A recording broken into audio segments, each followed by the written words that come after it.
Target pang maibaba ng Department of Labor and Employment ang bilang ng mga walang trabaho sa bansa. Yan ang ulat ni Harley Valbuena.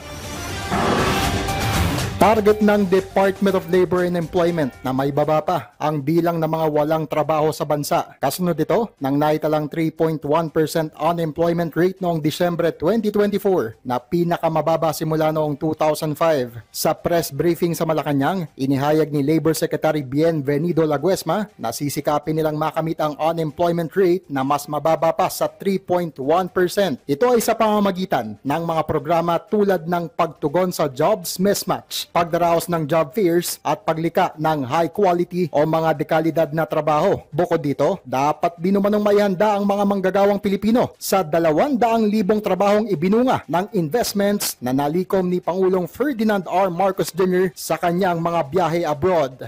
Siguro kayo gusto niyo rin makita na mapababa pa natin ang unemployment level at tumaas ang ating employment rate at hindi lamang basta hanap buhay kasi ang aspirasyon, ang direktiba ng Pangulo, tignan din na makalikha tayo ng mas maraming quality jobs.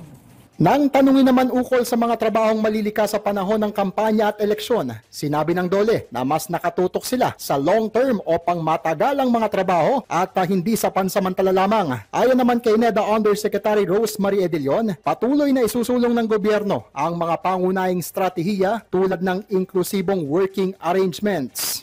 To align with the workforce trends and industry demands, we continue to promote inclusive work arrangements to meet the needs of individuals from diverse backgrounds and reduce barriers to labor force participation.